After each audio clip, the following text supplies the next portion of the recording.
Ok. Ontem nós falamos sobre os crocodilianos, tá? Foi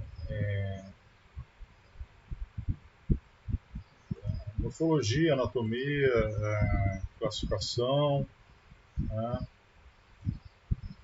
E nós vamos falar também de reprodução, tá?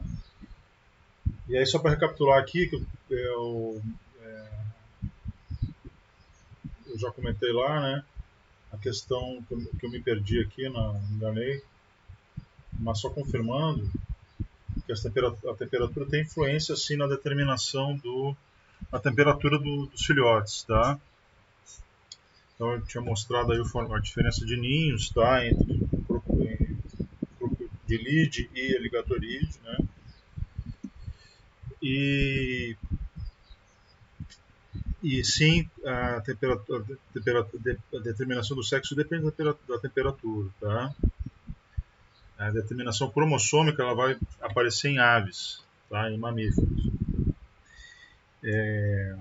Mamíferos é o sistema XY, né? E as aves é o ZW e o ZZ, né? Aí eu localizei esse estudo na internet aqui, né? Do caimã crocodilos, tá? Em que temperaturas baixas, né? Menor que 31,5 graus Celsius, né? Geram fêmeas. E temperaturas maiores, né? Acima de 31,5 geram principalmente machos, tá? Então, só para corrigir esse detalhe aí, né? Ok, a gente caracterizou as famílias. Ok.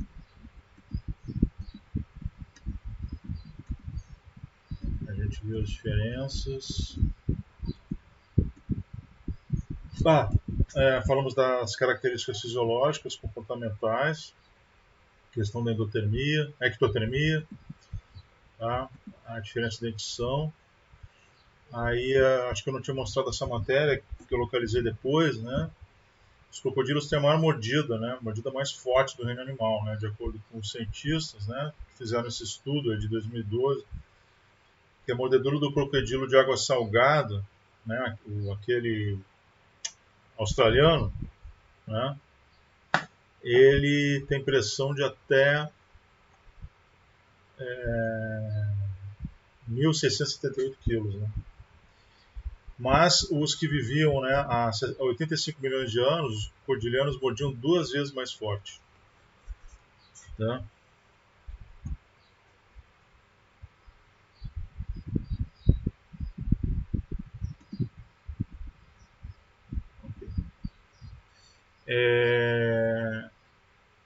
Em relação à predação e dieta, que a gente comentou, né? São predadores que ficam à estreita, né? Bons predadores, alimentos de peixes, anfíbios, crustáceos, moluscos, pássaros, répteis e mamíferos, né?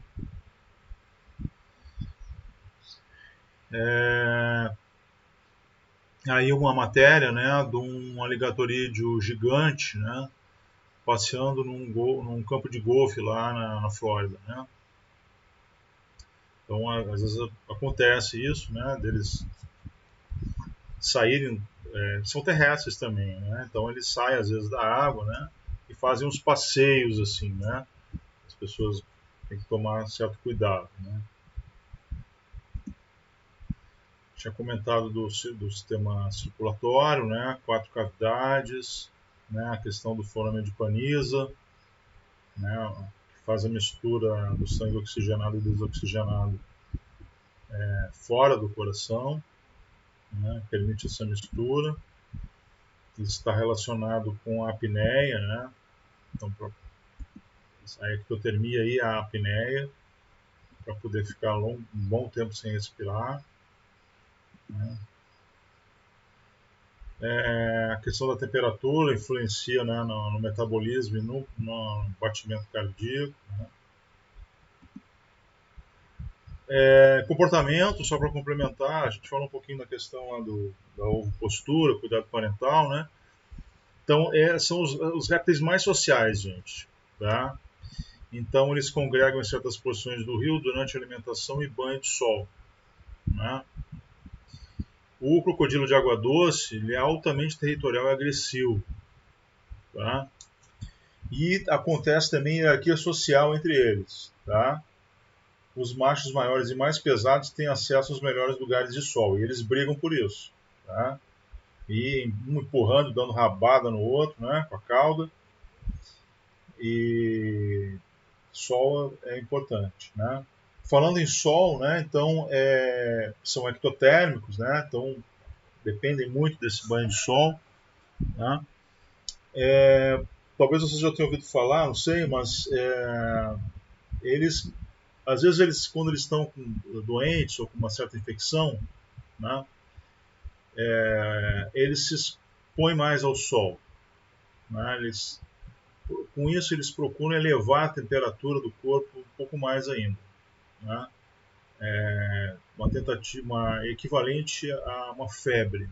Né, uma maneira fisiológica de obter uma espécie de febre, né, fisiológica, né, para elevar a temperatura do corpo. Né.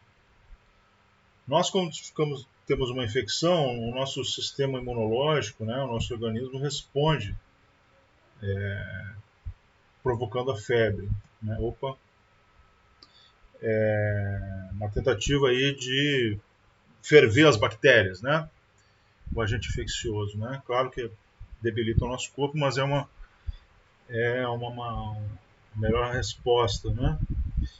Como os crocodilianos são ectotérmicos, né, o metabolismo deles, eles não têm como por si só, assim, né, elevar a temperatura do corpo. Né. Então eles fazem através da exposição ao sol, né, esse febrão fisiológico, digamos assim. Né. Ok, as fêmeas têm prioridade durante a alimentação na caça ou a carcaça. Tá? Aí eu já comentei a aula passada, questão das ameaças, né? Queimada na Amazônia, destruição de hábitat. Aí sobre conservação, exploração comercial, a gente já falou. Okay. Vamos falar de mais um grupo interessantíssimo de vertebrados. Tá? E agora bastante diverso também. Né? A classe das aves. Né? Que inclui aí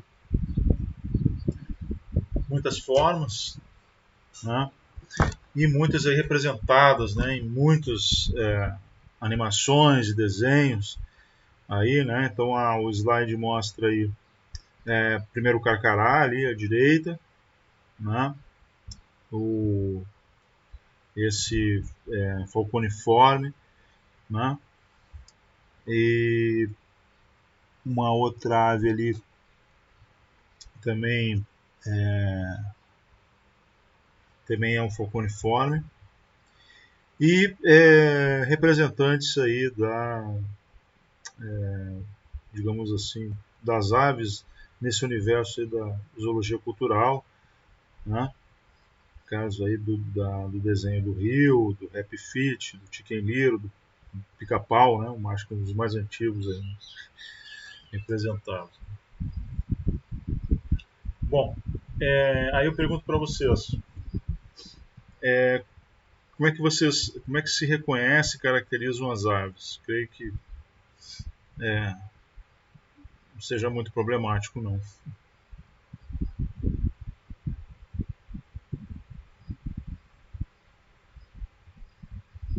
Oi? Isso.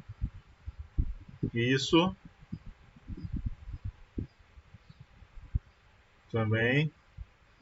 Isso.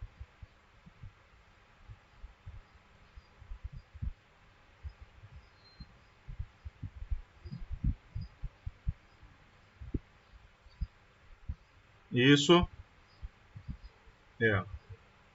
Embora os ovos não seja exclusivo, né? Assim, mas está certo. Vários grupos aí. Até agora todo mundo pota-ovo até agora que a gente estudou aqui, né? Invertebrados.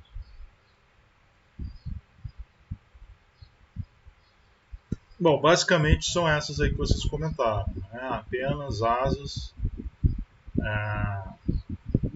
bico, bipedalismo. Então vamos continuar.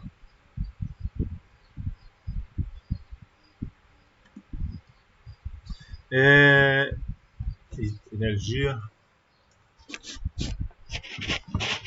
Dá um momentinho.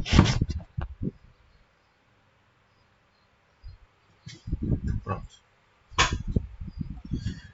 Então, relembrando aí o grupo dos de apsida, né? Agente laser.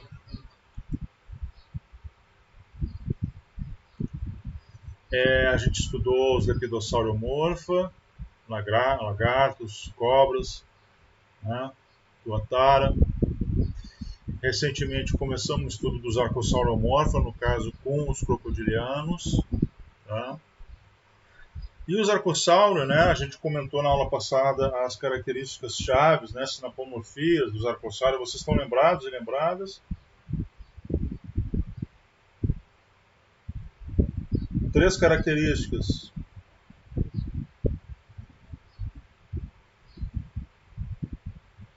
Dentição tecodonte, né, o dente bem implantado, né, mais profundamente, né, no maxilar,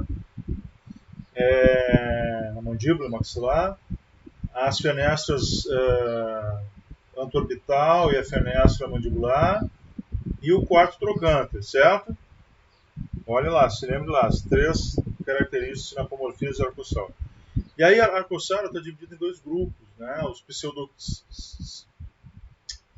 Pseudocichia, tá? Que inclui crocodilianos e formas relacionadas extintas, tá?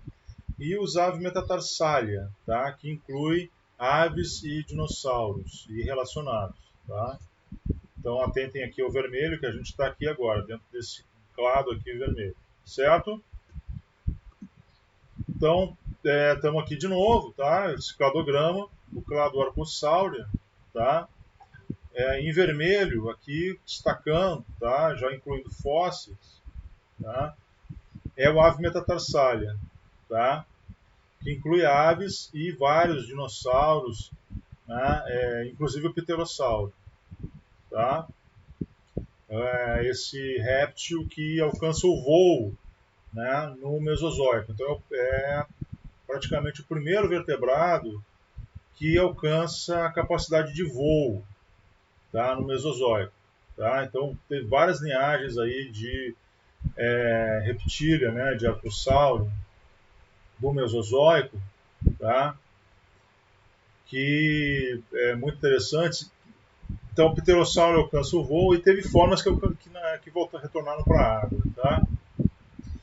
E o outro grupo, então, aqui o grupo irmão, é o crocodilo relacionado, que é o Pseudocichia, né, que a gente já falou, certo? Então, dentro do Ave metatarsalia, você tem os pterossauros, os dinossauros com chifre, várias linhagens aqui, os dinossauros com armaduras, né?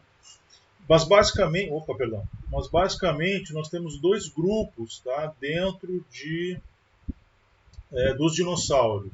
Tá? Então, dentro de Archosaura, dentro de Ave metatarsalia, você tem o grupo dos pterossauros e um outro grupo maior que é o grupo dos dinossauros. Tá? E os dinossauros estão divididos em 2 clados. Tá? O grupo dos Ornithischia e o grupo dos Saurischia. Tá? Nós vamos, então, os Ornithischia estão todos extintos. Tá? E o Saurischia, tá? Grande parte foi extinta, certo? Sobraram apenas as aves. Tá? Então, dentro do Saurischia, nós temos um outro grupo menor, que é o grupo dos terópodos, que são os dinossauros carnívoros, tá? Que inclui os terópodos aí, T-Rex, né? E formas relacionadas aí. Que vejam Jurassic Park lá, se vocês não viram, que fala bastante dessas formas, né? Entre outros. Acho que é um dos melhores filmes aí de ficção científica, de ciência. E as aves, tá? Ok. Bom, esses dois grupos de dinossauros, tá? O Saurischia e o Ornithischia, tá? Então, assim, basicamente tem diferenças no quadris, tá? Então, o Saurischia é o quadril de lagarto, tá? Que o isquio, né? O pubis e o ilho tem essa forma aqui. E no Ornithischia, que é o quadril de pássaro, tá? O pubis e o isquio estão assim, tem uma articulação, né? Eles estão quase que fusionados, tá? E aqui o ilho, certo? E aí dentro, né, dos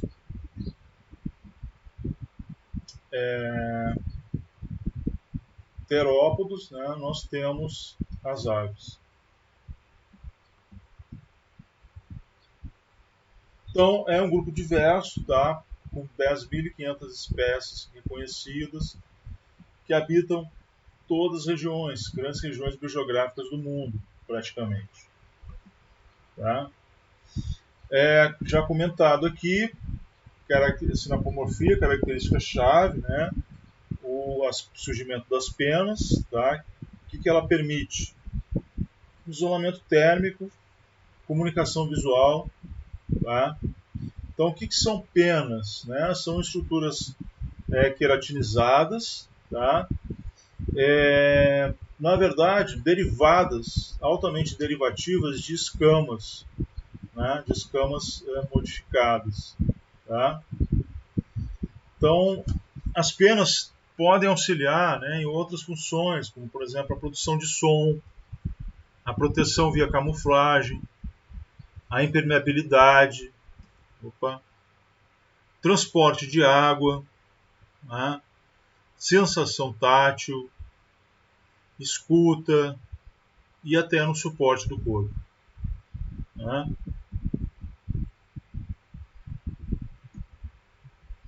E aí algumas espécies interessantes, tá?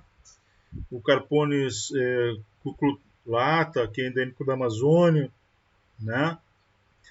A gente pensar que esses bichinhos, né, estão relacionados àqueles dinossauros gigantes, né? É algo impressionante o que a evolução faz, né? Cenopsita spix, né? Extinta na natureza, né? Endêmica da Caatinga, né? Acho que está sendo mantido aí em criatório, alguma coisa assim. Né? Antilófia bockermani, recita pequena região do Ceará, aqui próxima. Né? Falco peregrinus, né? O falcão, espécie amplamente distribuída. Né? Vamos ver mais características então. Deixa eu ver se está tudo ok.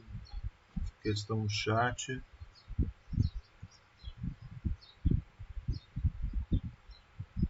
Tá, tudo bem. Ainda bem que eu estou gravando aqui. Tomara que ela consiga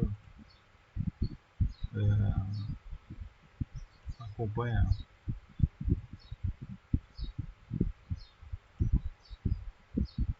Ok, tá aqui.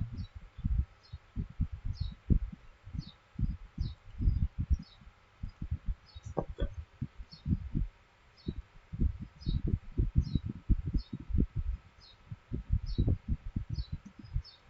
Então, penas, asas, isso tudo está relacionado intimamente com a capacidade de voo, tá? Então, que eu falei lá no caso brevemente dos pterossauros, né, que foram os primeiros vertebrados que alcançaram o voo, né? As aves de uma maneira um pouquinho diferente, tá? O tipo de voo da ave anatomicamente, morfologicamente é um pouco diferente da forma do voo dos pterossauros, que dependiam muito do voo planado, né? Mas a maneira como evoluiu o voo nas aves é um pouco diferente, tá? As aves alcançam, né, a endotermia, tá? Então, o que é isso? Altas taxas metabólicas, um elevado consumo de oxigênio e uma temperatura alta do corpóreo, tá? Consegue com isso ter uma temperatura do corpo acima da temperatura do ambiente. Desenvolvem aqui o comportamento parental e de corte, tá? Complexos, certo? Algo lá que está presente já nos arcossauros, né? A gente viu no caso aí o comportamento parental dos crocodilianos. Mas o comportamento de corte nas aves é mais complexo. Outra característica, tá? As aves têm a célula do sangue nucleada, tá? Diferente de nós mamíferos, né, que a nossa eritrócito não tem núcleo, as aves têm a célula do sangue nucleada, né? Tem várias modificações osteológicas, né, do esqueleto que a gente vai comentar, até inclusive no esqueleto da cabeça, né? Em função disso, eles têm um único osso no ouvido médio, tá? E um único côndilo occipital no crânio, certo? Isso já estava presente nos outros répteis, né? O único osso occipital. E relacionado também ao voo, né, essas modificações de esqueletos, né, então as aves têm os ossos leves, ossos pneumáticos, ok? Tem o osso externo quilhado, tá? Então, aqui mostrando o osso externo em formato de quilha, né? Por que esse osso? Qual a finalidade, em termos mecânicos, anatômicos, né, de um osso quilhado? O que está relacionado com esse osso quilhado? Essa quilha enorme.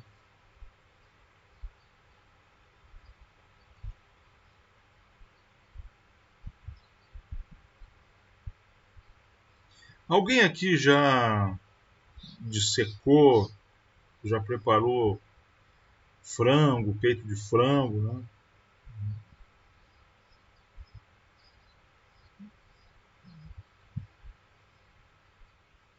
Sim. E aí, vocês já desossaram o frango do externo? Peito de frango?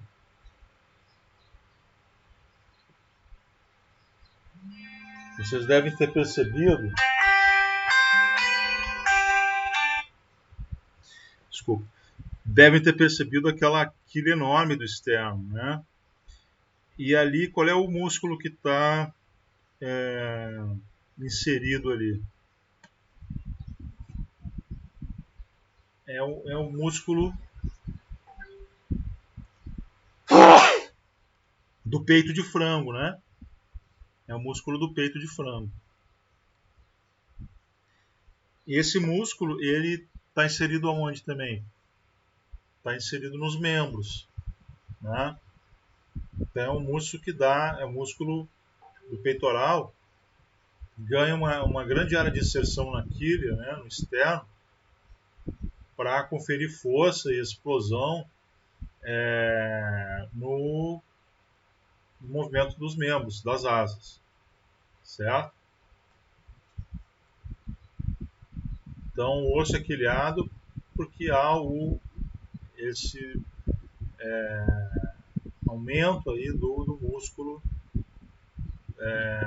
do peito que coordena, controla o movimento das asas, né? As aves têm visão das cores altamente desenvolvida, né? Uma grande capacidade de visão, acuidade de visão. Tem vocalização para mediar interações sociais, né? A questão do canto, né? Diga.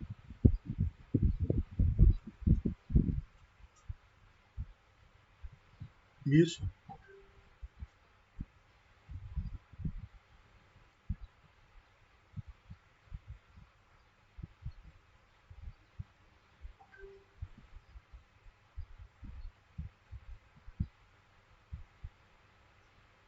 Que pássaro que é?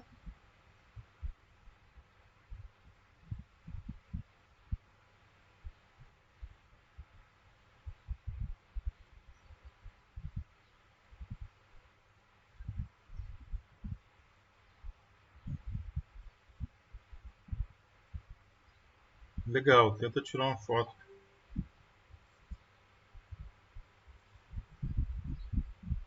Ok.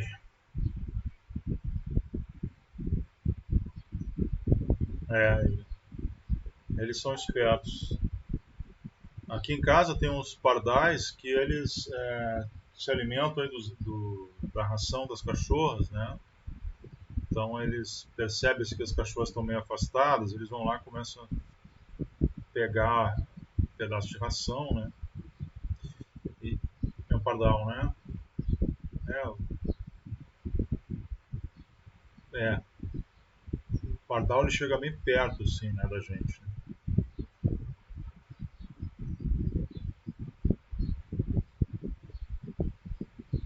Interessante. Eu sei que tem um pardal aí que de tanto comer ração já está do tamanho de um pombo já quase, assim.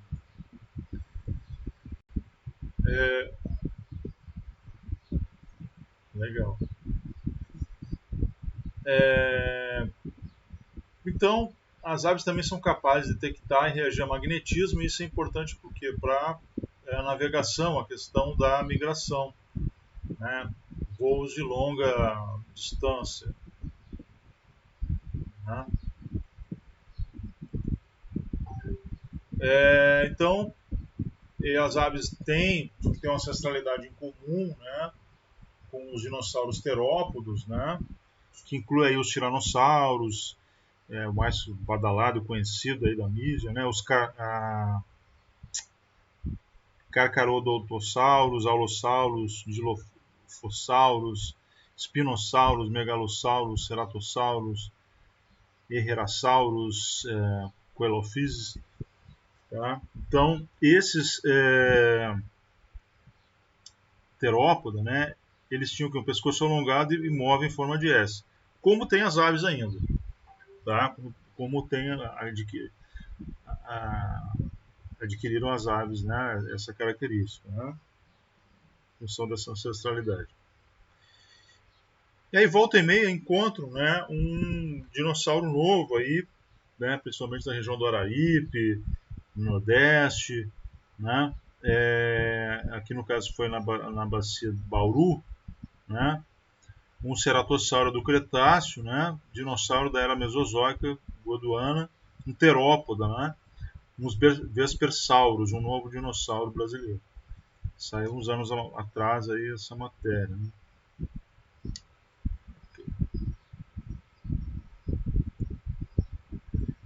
Mais características de aves, tá? Então, as aves têm um pé tridáctilo, né, 3 dedos em que se apoiam, né, uma postura digitígrada, quer dizer, que se apoiam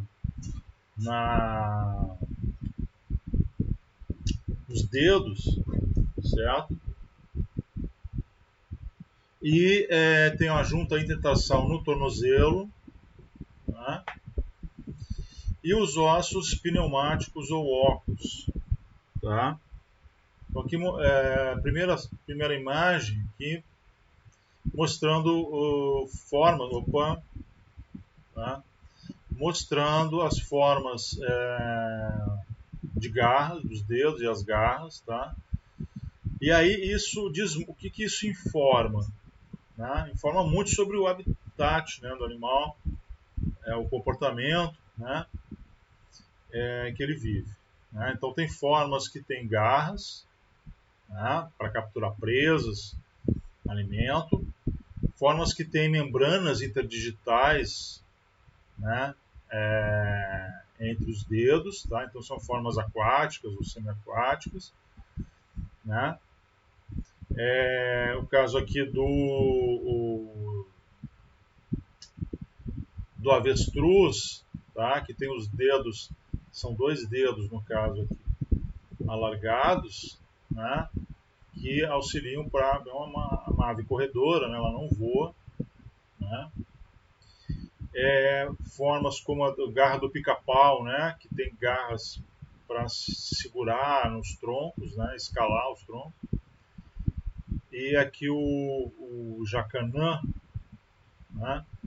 Uma ave que tem os dedos longos, né? Garras afinadas também, que consegue se apoiar, né? Nessas tipo Vitória Régia, né? Nessas macrófitas aquáticas que tem folhas largas. E aqui do lado mostrando não é osso com osteoporose não, tá? É o osso de uma ave, tá? Quem aí adora se alimentar de ave, de galinha, né? Então com facilidade aí quebra com os dentes, né? O osso de galinha porque são ossos pneumáticos, tá? Ossos com grandes cavidades, ossos leves, tá? Então a origem, né, remonta lá a origem dos Archosaurus, né? Relaciona, como eu falei, aos Saurischia, os Terópoda, né? Então, evidências. A presença de escamas, sim, as aves têm algumas escamas, tá? Nas patas, tá? Ainda tem escamas pequenas nas patas, certo?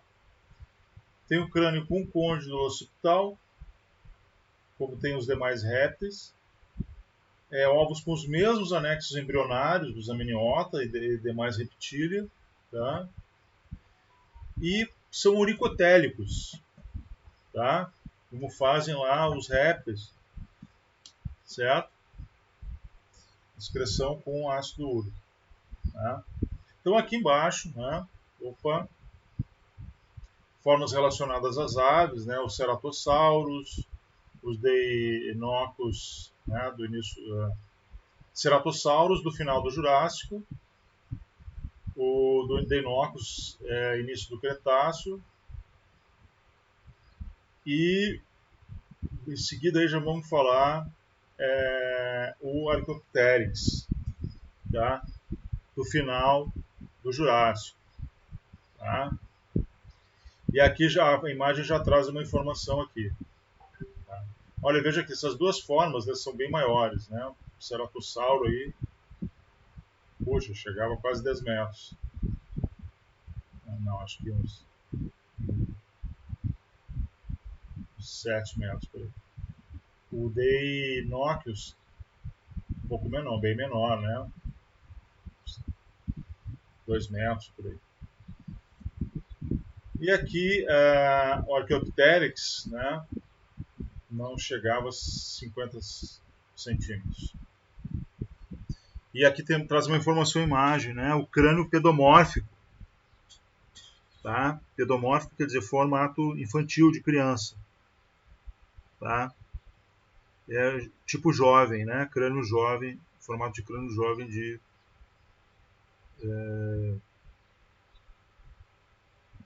do Archaeopteryx. Então, dinossauro, sauríquia, terópoda e aves. Tá? Então as aves estão dentro dos terópoda, que formam um grupo que está dentro de Saurischia, que está dentro de Saurischia, está dentro de dinossauro. Tá? Então, resumidamente, o que mostra aqui esse cladograma. Tá? Mostrando aqui a aves relacionadas às Archaeopteryx, tá? Outros terópodos e aqui um Saurischia.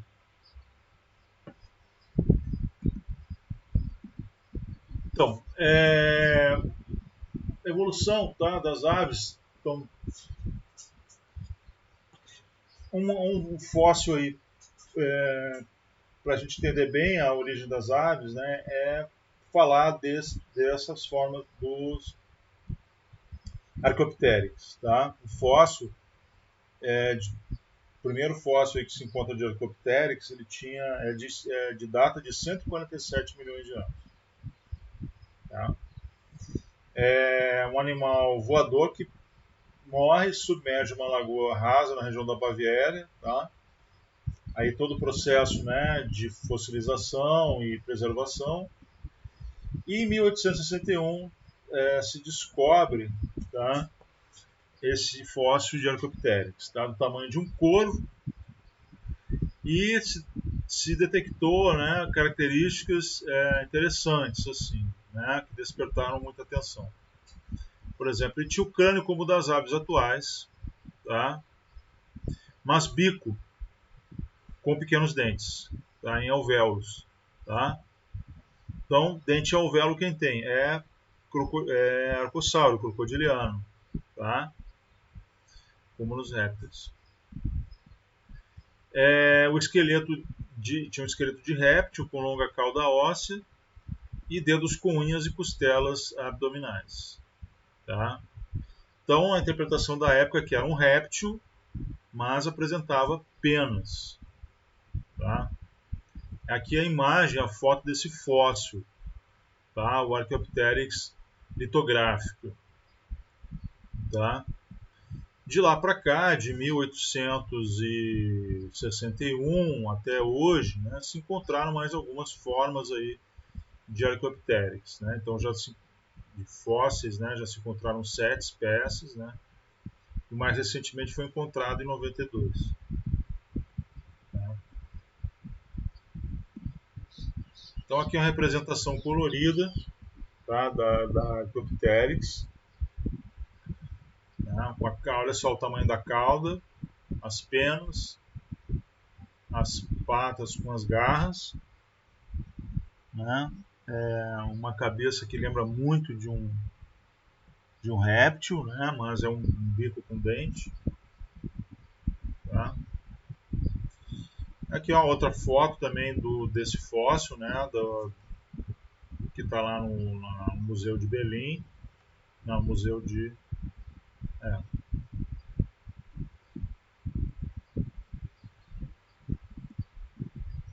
Aqui ela é representada novamente. Então, as garras aqui ó, na cauda longa. Uma cauda longa com muitas vértebras, né? Um caráter reptiliano. Né?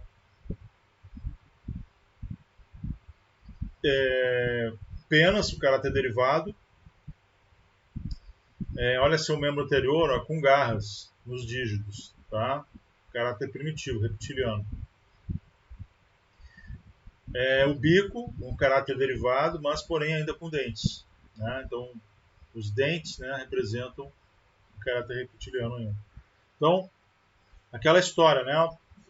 O animal tem uma mescla, né, de caracteres derivados e primitivos e plesiomórficos. Tá?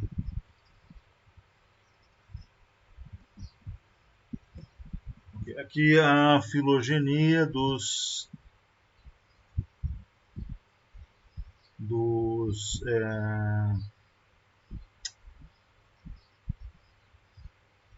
terópoda, né? É uma predição de modelo de evolução, conciliando caracteres de desenvolvimento para entender a evolução. E no caso aqui o foco foi as penas, tá? Comparando o desenvolvimento das penas dos fósseis, tá? A evolução, né, das modificações com as penas atuais, das formas atuais. Então, vamos discutir um pouquinho semelhanças entre aves e répteis atuais. Então, como a gente comentou, a questão do côndilo occipital. Tá? Então, as aves têm um côndilo occipital. Então, todos os crânios das répteis que a gente estudou até agora têm um côndilo occipital. Tá? De tartaruga, dos esquamados, né? Dos arcossáurios, crocodilianos, tem um côndilo occipital. Né? Então, o crânio conectado à primeira vértebra por um côndilo occipital.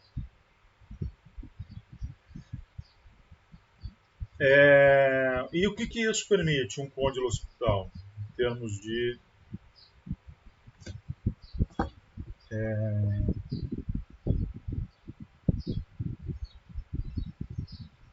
de mecânica de movimento?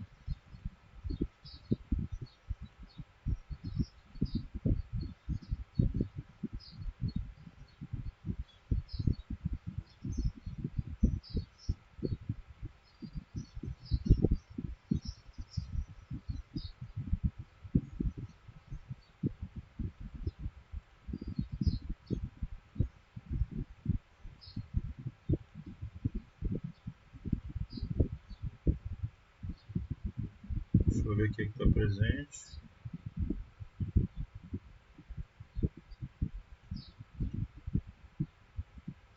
Vocês já viram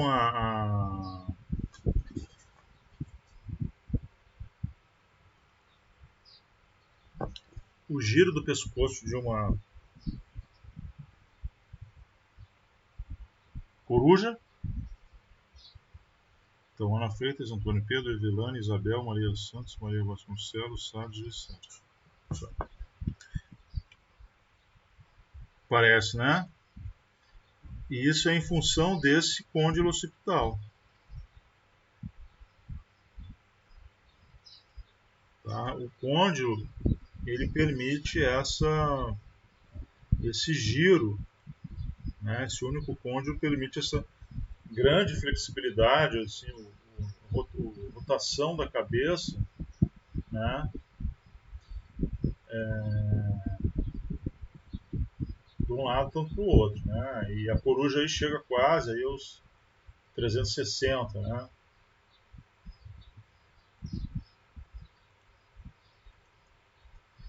Nós mamíferos, por exemplo, não conseguimos fazer isso, né? Chegar aqui a 180 no máximo aí, né?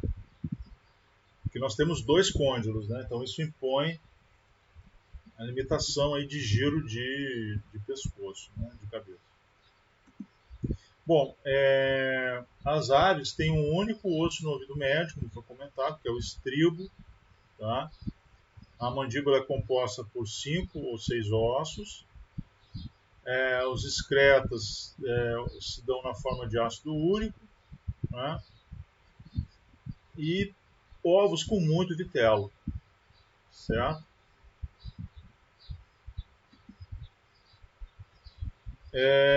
Ok. Recente está aparecendo a.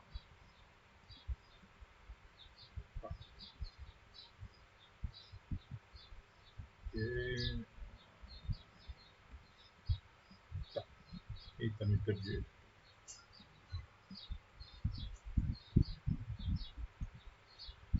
Recentemente, né, se encontram aí fósseis de novo, né, de dinossauros e de aves, né, no caso aqui um fóssil de pássaro de 115 milhões de anos, tá? Foi encontrado na região que hoje equivale ao Nordeste brasileiro. Então veja, a Archaeopteryx ela data de 147, né? E E aí depois se passaram aí 30 e... tem uma ideia, né? 32, né, milhões de anos, a gente já tem uma forma de ave muito similar à atual. Né? Só para a gente ter uma ideia assim, de evolução, né, de tempo. Né? 147 milhões você tinha Archaeopteryx, né? Essas formas que tinham garras nas asas, cauda longa, escamas, penas, dentes no bico. Né? E 115 milhões você já tem aves. Né? Então é um fóssil que foi encontrado na região do Ceará, naquela região do Araripe ali, né? Ele viveu 115 milhões de anos, quando a América do Sul e a África ainda formavam a Gondwana, né? Então a matéria aqui mostrando a região onde morava o pássaro, né? E a reconstrução dele dessa forma aqui, né? Então, a representação artística que mostra como seria a ave fossilizada encontrada no Brasil, certo? Então veja que nessa época aí, há 115 milhões de anos, já tínhamos aves, tá? Aqui no nosso território, né? Na região do Brasil, na nossa placa continental, né? E ela era predadora de artrópodos, né? Como fazem muitas aves atualmente, né? Mostrando aí predando gafanhoto. Né? Então, habitam em florestas, desertos, montanha, pradaria, oceano. Né? 4 espécies visitam o Polo Norte, uma o Polo Sul. A característica singular delas, as penas, como foi comentado. Né? E o ramo da zoologia que estuda as aves é a ornitologia. Tá?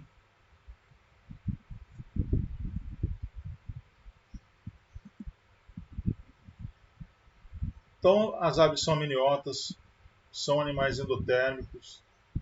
Então, a evolução do voo, né, se deu no período Jurássico, né, na era Mesozoica, com o surgimento das aves, né, e os membros anteriores modificados em asas. Tá? E os posteriores adaptados para andar, nadar ou empoleirar. Né? Tem bicos córneos, tá? E botam ovos. Tá? Mas assim, isso tudo, as aves surgem, né, dentro de um grupo, né, que tinha essa tendência já ao bipedalismo, né, já característico dos arcossauros. Né? E isso esteve relacionado, né, o surgimento da endotermia do voo são coisas relacionadas. Né? Relacionado com o quê? Com o aumento da atividade, né, de alimentação, né, de deslocamento. Né? E começa a surgir aí formas que começam a experimentar o salto e o voo saltado. Né? Então, assim, para entender que isso foram linhagens, tá, que foram desenvolvendo e surgindo com essas características, tá, que as aves herdaram, certo? Então, a pena é o evento mais importante que proporcionou a capacidade de voo. Tá?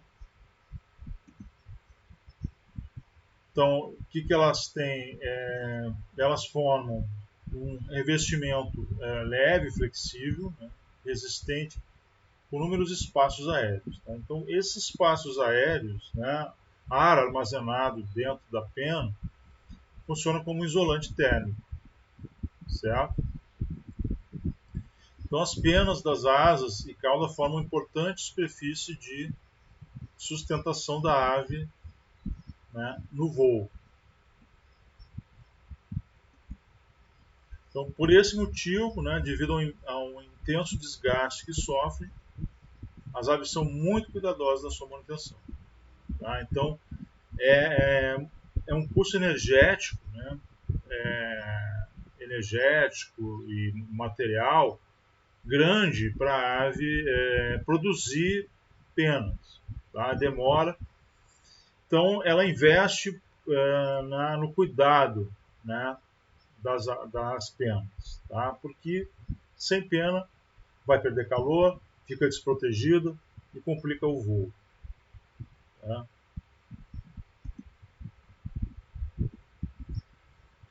Então, como eu tinha comentado, né, as penas são com escamas altamente modificadas, então elas crescem a partir de folículos dérmicos, né, tal como as escamas dos répteis, ou os pelos mamíferos que a gente vai estudar. Tá? Então elas têm uma origem epidérmica, tá? E são formadas exclusivamente por queratina, esse tipo de escleroproteína, né, que compõem não só penas, mas pelos. Aí.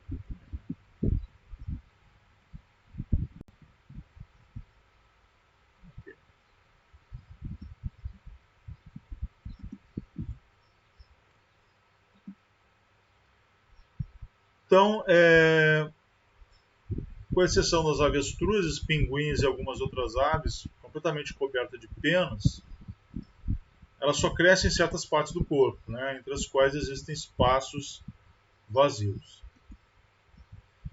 E aí nós vamos ver que existem 4 tipos de penas, tá, nas aves atuais. Tá? São as remiges, pena de voo das asas, né, com contorno assimétrico, mais largas, né, na parte interna, a favor do vento. As retrizes, as penas de voo da cauda, né, são simétricas. E as tetrizes, as penas de cobertura que proporcionam um contorno aerodinâmico. E plumas, que são as penas muito delicadas, que formam uma penugem que reveste todo o corpo do animal. Tá? E aí, quando a gente fala em pena, a gente não tem que lembrar algumas questões. Tá? A cor, né? A cor é um aspecto importante. Tem a questão da comunicação visual, né? Reconhecimento das espécies. Né? Como é que as aves... O que determina a pigmentação, a cor das aves, da pena das aves? Né? Tem um aspecto genético, obviamente, tá? Mas ela é obtida de 2 formas. Então, por exemplo, pigmentação, os pigmentos que formam as penas vêm da alimentação. Tá? Então, a presença de pigmentos na pena, né, os pigmentos são variados, nomeadamente a melanina, que pode ser de castanho a preto, e os carotenoides, no caso do amarelo, laranja e vermelho. E aí o caso do nosso conhecido guará, né, que é exuberante aí, né, foco aí de atenção turística, né, e questão de conservação também. E os guarás se alimentam de caranguejos que dão cor vermelha às penas. Então, a cor vermelha das penas do guará, né, deriva, né, dos carotenoides que estão nos corpos, né, dos caranguejos, né, que por vezes se alimentam lá de algas, né, também, um monte de coisa que eles se alimentam, né, de tudo. E o caranguejo tem a carapaça avermelhada também, né, que deriva da alimentação dele. E aí os guarás acumulam, né, o pigmento, né, do corpo do caranguejo, né, obtido no alimento, e acumulam nas penas esse pigmento. Né? Então, um belo exemplo aí da ecologia, né, relacionada à cor aí das penas. Tá? Então, recomendo aí quem puder fazer, fazer esse passeio aí do Delta, né? É um passeio meio barulhento, assim, né? Porque é tudo com aquelas barcos, né? Embarcações de motor, né? Mas é legal você apreciar no final da tarde, né? Naquela ilha lá do Delta, a revoada dos guarás, né? Então, todo dia, final da tarde, eles se reencontram naquela única ilha ali do delta. É um negócio interessantíssimo, né? Assim, é só ali que eles ficam, né? Então é uma ilhazinha, e aí a ilha vai ficando vermelha, assim, porque eles tem as árvores, né? E elas vão recobrindo as árvores, assim, e vão